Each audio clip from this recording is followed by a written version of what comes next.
Nous arrivons tous dans ce monde et nous sommes destinés par une source à partir de laquelle toutes les choses sont destinées.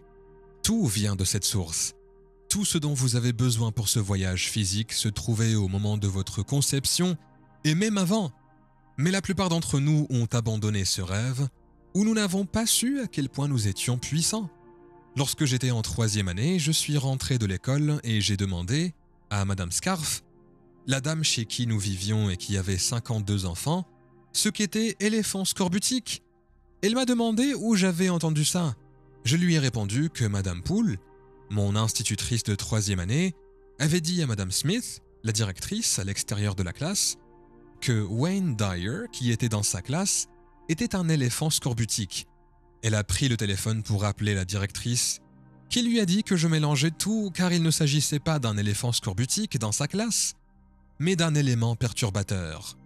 Je pense qu'il faut comprendre que devenir un éléphant scorbutique ou un élément perturbateur fait partie du processus qui permet de ne pas mourir avec sa musique toujours en soi. Il y a quelque chose que vous êtes venu chercher pour devenir, tout comme il y a quelque chose qui vous a permis de grandir dans le corps que vous occupez. La même force, le même champ d'intention qui vous a destiné à être dans ce corps, dans sa forme, sa taille, sa couleur, la forme de ses yeux, la couleur de ses cheveux, que vous en ayez ou non, qu'il tombe ou non et tout cela. Vous et moi pourrions nous mettre ensemble et nous ridiculiser, n'est-ce pas?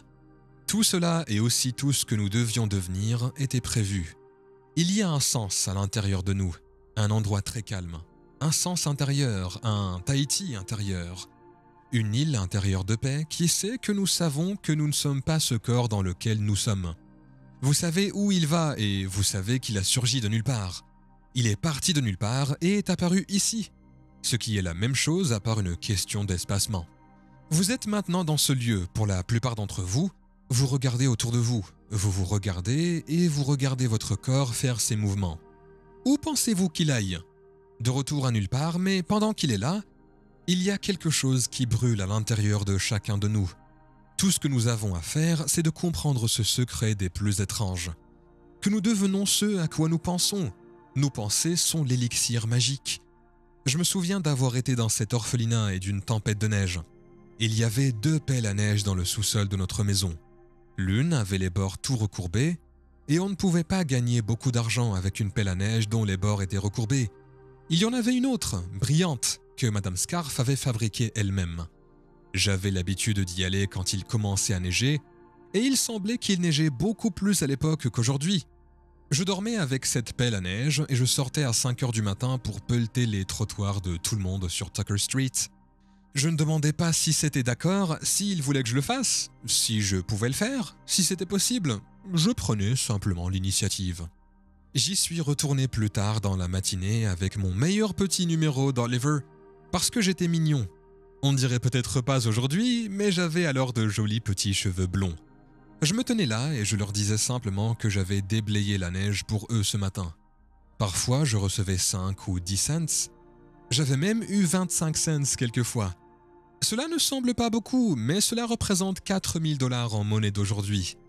Ce n'était pas comme s'il y avait quelque chose qui disait ce que nous devons faire et comment agir en fonction de ce que nous ressentons, parce que cette pensée que nous avons est quelque chose dans le cours en miracle. J'ai pris ce micro pour parler. Je me suis présenté comme Gary m'a présenté et j'ai répété une ligne du cours en miracle. La phrase que j'ai répétée disait que si vous saviez qui marche à vos côtés à tout moment sur le chemin que vous avez choisi, alors vous ne pourriez plus jamais connaître la peur ou le doute. Vous ne pourriez pas la connaître si vous saviez que vous n'êtes pas seul, si vous le saviez de l'intérieur avec ce désir brûlant. C'est cette connexion et la capacité d'y aller et de s'y connecter que je veux aborder maintenant. C'est d'abord les obstacles que nous avons en nous et qui nous empêchent d'aller vers ce lieu intérieur, qui nous permettent de prendre la pelle à neige et de le faire.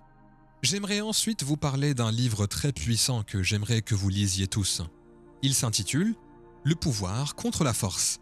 Il a été écrit par un homme très distingué et brillant, et je l'apporte avec moi à chaque conférence que je donne. En fait, j'ai dit sur la couverture du livre que c'est peut-être le livre le plus important et le plus significatif que j'ai jamais lu au cours des 10 dernières années. Ce livre et les cassettes sur lesquelles j'en parle, intitulé « It's Never Crowded Along the Extra Mile », sont des choses qui, je pense, si vous les pratiquez et les emportez avec vous, alors vous ne serez plus seulement surpris par les miracles. Vous deviendrez quelqu'un qui les vit à chaque instant de votre vie.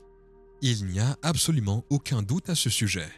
Avant d'en arriver là, je vais essayer de vous en faire une petite démonstration. Je ne vais pas essayer, mais je vais vous en faire une démonstration, puis nous conclurons et demain, je reviendrai sur l'intention et sur la façon dont nous pouvons faire de cette intention notre réalité pratiquement chaque jour. Si vous comprenez ce principe simple selon lequel nous devenons ce à quoi nous pensons, comme il est dit dans l'Ancien Testament, tel qu'un homme pense, tel il est, alors nous sommes le produit de nos pensées. Si vous comprenez cette petite chose toute simple avec laquelle j'ai commencé et que je martèle dans tous les livres que j'ai écrits, toutes les conférences que j'ai données et toutes les cassettes que j'ai produites, alors nous sommes le produit de nos pensées. Nos pensées sont très puissantes et si vous pensez à ce que vous voulez manifester dans votre vie, alors vous ne pouvez rien faire d'autre que de le faire. Si vos pensées se portent sur l'une de ces 4 choses, et je dirais que c'est le cas de 95 voire 100% d'entre vous, alors il s'agit d'apprendre à attraper ces pensées, à les modifier et à les transformer en quelque chose que vous avez l'intention de créer ou de manifester. Tout d'abord, si vos pensées portent sur ce qui manque dans votre vie, alors combien de temps passez-vous à vous concentrer ou à penser à ce qui manque dans votre vie? L'argent que vous n'avez pas, le manque de bonheur dans vos relations que vous aimeriez avoir, votre santé et l'absence de la santé que vous aimeriez avoir, la pureté de votre corps, le fait que vous l'ayez laissé devenir obèse, ou que vous l'ayez laissé devenir dépendant de substances, de nicotine ou de café, ou que vous ne viviez pas une vie purifiée. Si vos pensées se concentrent sur ce qui manque, alors ce à quoi vous pensez est ce qui s'étend. Hawkins en parle brillamment dans l'ouvrage Le pouvoir contre la force. Si vous pensez à ce qui manque, alors vous créez une énergie d'attraction pour que l'univers vous réponde avec ce à quoi vous pensez. C'est la loi de l'univers, l'attraction. C'est très simple. Souvenez-vous de cette observation de Patanjali. Lorsque vous êtes inspiré, les forces, les facultés et les talents dormants s'animent. En d'autres termes, il y a des forces et des champs d'énergie en dehors de vous qui sont capables de se joindre à vous et d'attirer dans votre vie ce que vous voulez. Carl Jung parle de synchronicité. Il s'agit d'une conscience dans laquelle vous mettez vos pensées sur quelque chose et chacun d'entre vous a cette expérience, l'expérience de penser à quelqu'un et de ne pas être capable de détacher votre pensée de cette personne, puis d'aller au téléphone, de décrocher et de se dire « je pensais justement à toi ». Combien d'entre vous ont vécu cette expérience dans leur vie? Regardez autour de vous et demandez-vous à quoi attribuons-nous cela? À la coïncidence, n'est-ce pas? Ce n'est qu'une coïncidence, c'est bizarre. Je ne comprends pas très bien. J'aimerais pouvoir l'exploiter, mais c'est juste bizarre que cela se produise. Le mot coïncidence vient d'un terme mathématique, en géométrie, 2 angles qui coïncident. 2 angles qui coïncident sont 2 angles dont on dit qu'ils s'emboîtent parfaitement. C'est ce qu'est un angle qui coïncide avec un autre angle. Les angles coïncidents s'emboîtent parfaitement. Nous avons pris un terme qui signifie quelque chose, qui s'emboîte parfaitement, et nous lui avons attribué quelque chose qui se produit accidentellement. J'aimerais vous suggérer que la synchronicité, c'est-à-dire la capacité de placer vos pensées sur ce que vous avez l'intention de créer, plutôt que sur ce qui manque, est une façon d'attirer ce qui manque dans votre vie. Maintenant, vous pouvez continuer à attirer ce qui manque dans votre vie, ou vous pouvez continuer à attirer ce que vous voulez dans votre vie.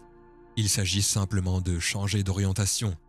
Si vous pensez, si vous parlez à d'autres personnes de ce qui manque, si vous utilisez des termes tels que « avec ma chance », alors cela ne marchera probablement pas.